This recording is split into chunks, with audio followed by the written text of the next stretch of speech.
guys, welcome to Brian's Man Cave. So today I just want to talk about the movie M3GAN. So we went to the theater yesterday. It was a long time since we actually went to a movie. Prices are high. I mean, it's expensive to go to movies today.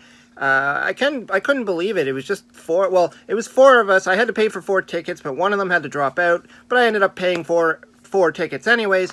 And after getting some popcorn and pop and all that stuff, I think we spent over $100. I'm like, for a movie. Anyways, aside from that little bit of a rant, let's talk about the movie M3GAN, because I thought it was quite interesting and, you know, a little bit of a different take on some of those other movies we've seen where robots are essentially cyborgs, or I don't know if you really classify it. It's kind of like a cyborg, but it is technically a robot looking like a human and going ballistic and killing people. So this movie is labeled as a horror movie. Now, before I start here, I'm not going to spoil the movie. This is not a spoiler. This is just kind of my thoughts and reactions on it, and you know, what I kind of took away from it. So when we went in, I was expecting to see something that was geared more towards, you know, a little bit of a younger generation.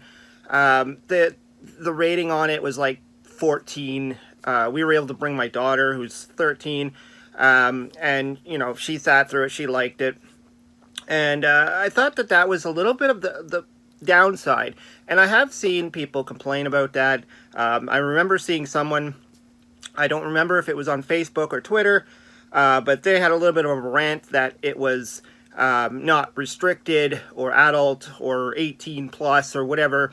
And that kind of ruined it for him, but that was mainly because of the audience. Now, sometimes I like going to see R-rated movies because I know there's not going to be little kids there crying, whining, whatever. We didn't have an issue with that actually when we went, but we did go kind of late on a Sunday night, so I mean, the theater was really almost empty, and so we didn't really have that experience.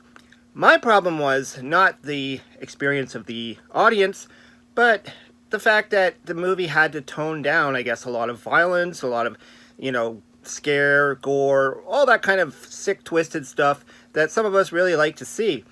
And you're going into a movie saying, okay, this is going to be about a robot that likes to, or, well, it doesn't like to, it's a robot, but it learns to deal with situations, and you know, essentially it becomes attached to a child and will do anything to make sure that that child is safe and happy, which could include murdering people.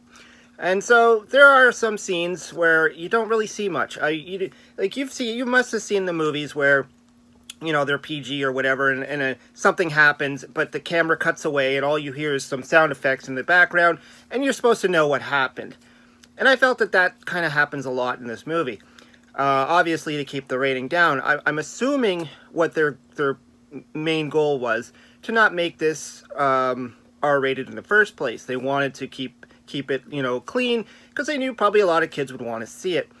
It kind of reminded me of when I went to see the movie Ted. I don't know if it was the second one or the first one, but I remember going to see it. I think it was the first one. And some guy in front of us, some family in front of us, brought all his little kids to it. And I'm thinking, this isn't a movie for little kids. But they did it anyways, because it's about a teddy bear. It was appealing to kids. Same deal. This is about a doll. This is about a girl who gets a doll and becomes attached to it, and it kind of becomes her, like, mother figure. So, you know, it did lack some of the stuff that I was hoping to see, you know. You expect to see a robot can, like, rip a limb off and stuff like that. Just some of the gore that was just kind of missing. Also kind of remind me of, you know, when they did the RoboCop remake and they had to, like, dumb it down or dumb down the violence just to make it PG. And you kind of missed that. But that, you know, that aside, the only problem I really kind of came out with it, and not that it's a bad thing, like, the movie was great. I enjoyed it. It was a nice little popcorn flick.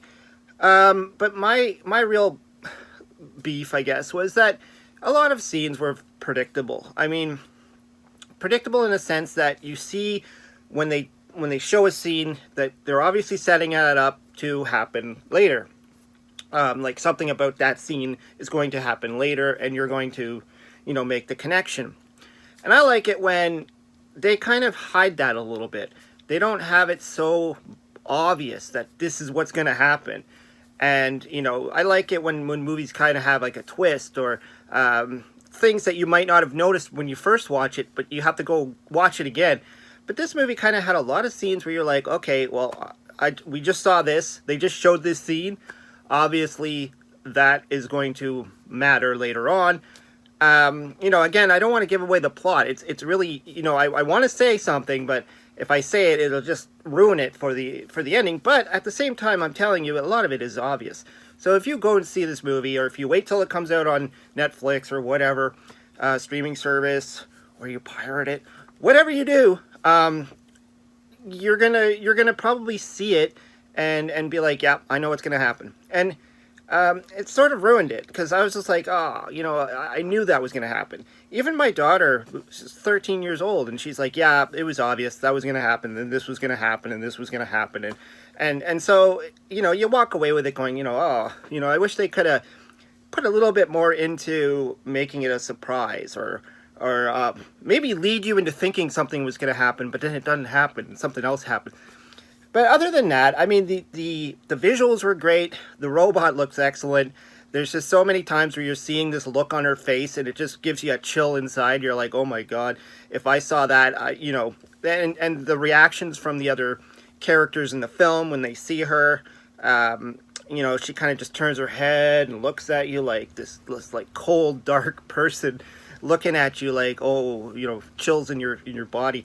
Those were great. There was a few times where I laughed. I probably shouldn't have laughed at these scenes, but they were kind of a little bit of funny to me.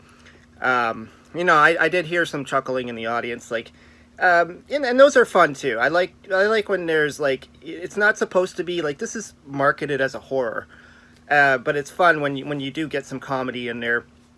Kind of shakes things up, so it's not like necessarily scare. Now let's move on to that. We kind of walked out of the theater going, was that a horror movie? Should it be called a horror movie? I kind of thought more of like a thriller, like more like an action thriller. It kind of was on a little bit on the same vein as when you watch the movie like I, Robot, or I tried not to use Terminator, because Terminator is a little bit different, but it is the same idea where these robots are coming to kill you.